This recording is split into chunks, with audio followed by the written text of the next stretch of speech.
Good afternoon. Just a couple of introductions. We should have had a third party with us today, Trishaw Cargill, our patient rep, but unfortunately she can't make it. So you've just got myself as Chris Neale, I'm the assistant head of facilities, I'm the catering lead for the trust, and I'm the chief dietetic technician for the trust, so I work with catering and dietetics.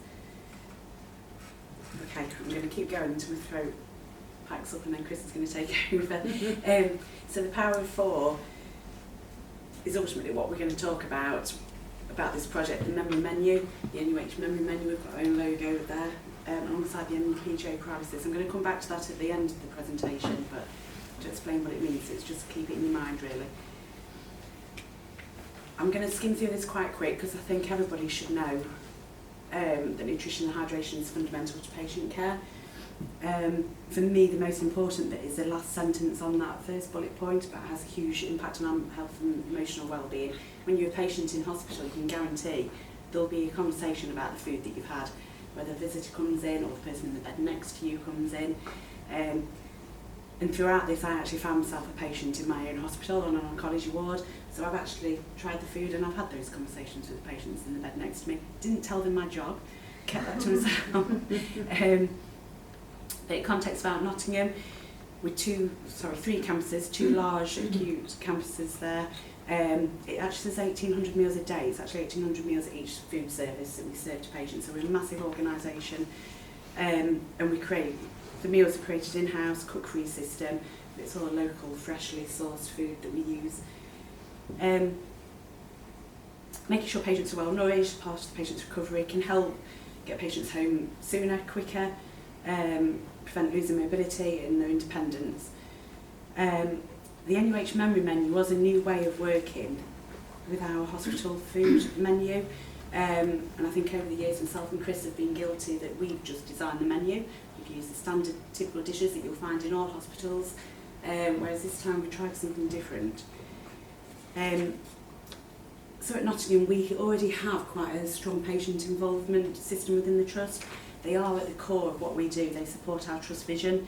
We've got an excellent working relationship with catering and the patient partnership group. They're very on board with us and very actively involved in our menus now. The challenges that we have is food is medicine. We have to keep banging that drum that it is a fundamental part of patients' recovery.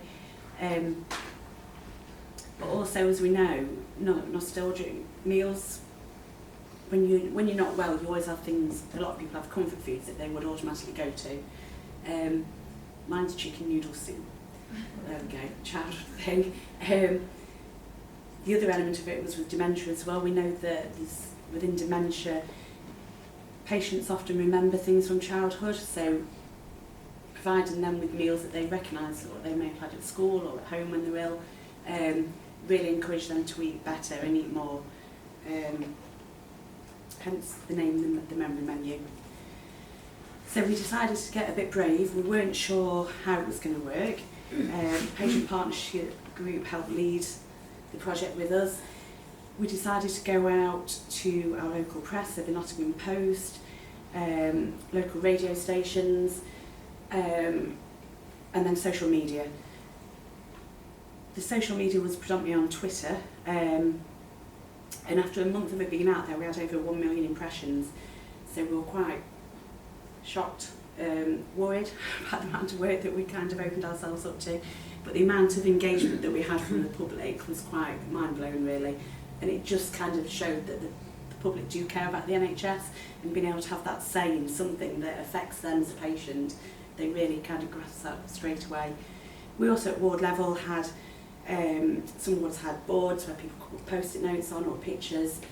The patient partnership group went out and did surveys in the children's area, in all areas actually, to make sure that we got, because we're also aware that not everyone's on social media, to make sure that we got the feedback from every kind of patient group that we wanted.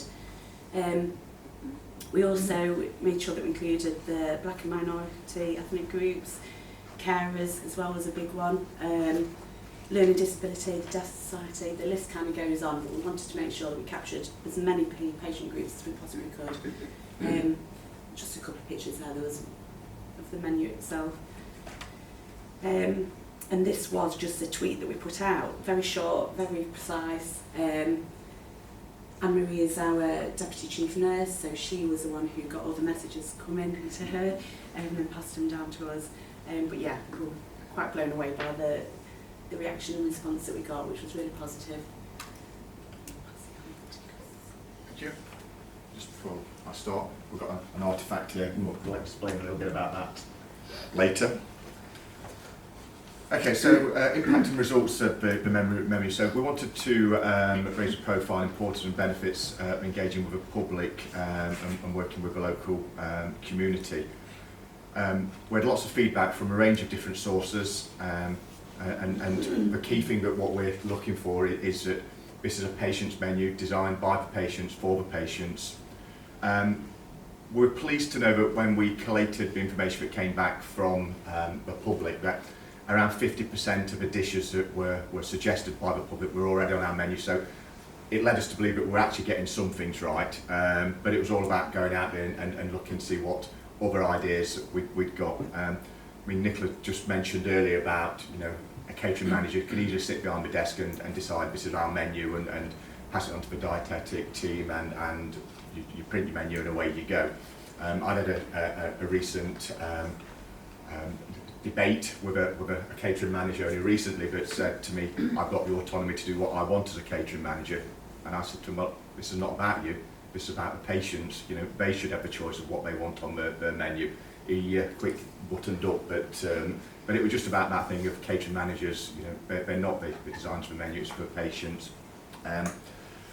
So recipes were developed, so we chose the dishes that were on the list. With some items that we took off there, some items that just weren't suitable, bread and dripping, with some of the suggestions, cucumber, onion in vinegar, some of the things.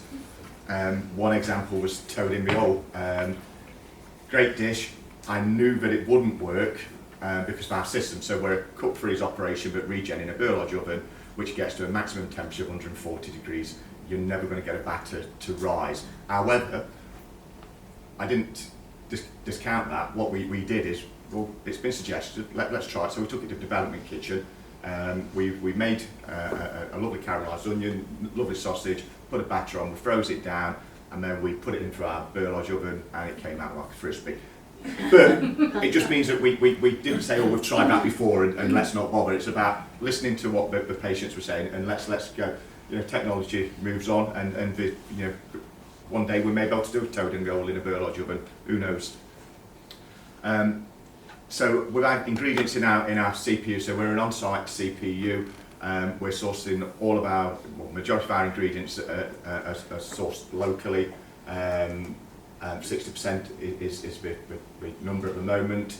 I go out and meet the farmers, I meet the suppliers, and we also do table talks on our med tray plates, so the patients know where their ingredients are coming from, and I think that means something to them.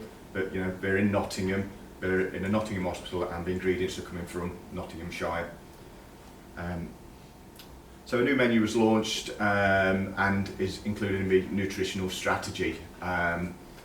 We're positive feedback from the patients, and picker, place, friends and family results have all improved with positive comments.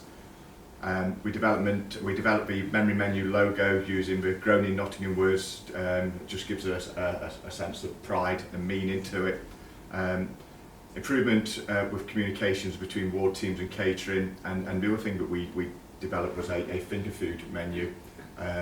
Obviously with dementia, which we touched on earlier, just so patients can actually pick items off a finger food menu, and actually if they just want to walk around with a slice of ham, that's fine, and then come back and have a potato or you know, boiled egg, well, those type of things. There is a challenge with that to make sure that they're getting the nutrition required, so that's where our colleagues next to me have to get involved in and try and encourage the patients to make sure that they are picking the right meals, but they do have that option.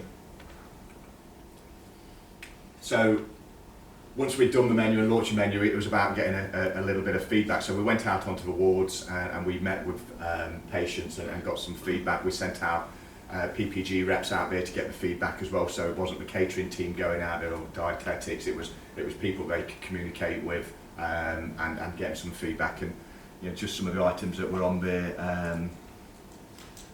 There's a variety of meat on offer at the hospital. I've had braised steak, lamb, pork, gammon. It's great that they have options available for everyone. NUH said the memory menu is designed by patients for the patients, passionate about the work we have done. Since launching, as you can see, it makes a difference to helping promote better recovery to patients, and there's quite a few of those. So further development. So as part of our memory menu development, we also combine that with a monthly food tasting group. So we have caterers, dietitians, PPG, nursing, clinical leads, speech and language. So we meet on a monthly basis, and firstly what we do is we look at any dishes that have come back as a complaint. So we're not perfect. There's always going to be some items that come back as a complaint, and it could be the dish needs addressing, it could be a regen issue, it could be a service issue, the final 9 yards, which is a thing that we work on. So we'll re-eat the dish, we'll taste it, we'll sign it off, and the group actually has to sign it off to say that actually the dish is actually acceptable to stay on the menu, and it won't come off the tasting until we've actually signed it off as a group. It's not just about the negatives of the dishes and the complaints, it's about then the patients having the opportunity to just say, can I actually put the braised steak on, or can you put the gammon on, and we just want to try it. And it's a food tasting session which is done monthly and works really well. We've developed a new children's and young persons menu called the Robin's menu, which is now launched. Some real positive feedback. We went and did some ward observations, and the memory menu doesn't work for everyone. So we've got a Robin's menu to supplement the memory menu. We still give the children and young people the opportunity to eat from the memory menu, but we've also got a flexible menu, and that's got items which are cooked at ward level in what's called a Combi 7, so it's a combi oven stroke microwave, and it's when the children are been asleep, miss the meal time, they want something to eat, but actually when we say it's going to be 90 minutes, it's too long. So we realised it was an issue there, and we put together the Robin's menu, and we can now get a meal to that patient within probably 7 to 8 minutes at ward level. It has got the opportunity to be 24-hour flexible. We've got to do a bit of negotiating with the clinical teams, but from their point of view, they want to encourage to get some routine into the young people as well, so they want them eating around the meal times, but it's not always possible. So the memory menu, we're now ready, or almost ready, to launch version 2. So we've been back out to the public, we've gone for more suggestions. Interestingly, the BAME group was heavily involved this time, and we've got quite a few cultural menus that have been suggested. Quite a lot of suggestions for oriental dishes, so whether the population of Chinese in Nottingham is increasing, we don't know. So we've developed some more dishes. We've had them tasted by various groups, and they've now been signed off. We was looking to launch in October, but we've got this Brexit thing hanging over us, so it's not the ideal time to launch a new menu, and then we've got Christmas. So we're looking to launch memory menu version 2 in January. I think it's a bit the theory behind the memory menu is just to say that it can be adopted by any other people. It's not rocket science. It's just about going to the public and saying, what do you want on your menu? And so I mentioned at the start something called the Power of 4 at NUH.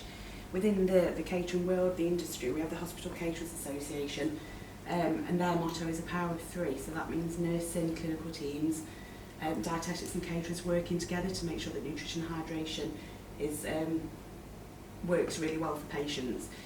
We've challenged this recently and said actually we think it should be the power of 4, because for us a patient is the centre of that thing with the food, because they're the people that are eating our food that we're making. And the example of that where it's worked really well for us is the children's ward, where the additional menu, where we're relying on the nursing team to support the catering team in providing a jacket potato in a combi oven, for example, or providing some garlic bread to go with the lasagna that they've ordered, only works if we're all working together. If catering tried to do that on their own, it wouldn't work. If dietitians tried to do it on their own, it wouldn't work. So having all of us working together really does drive it forwards and keeps it hydration and nutrition at the centre of the patient's recovery.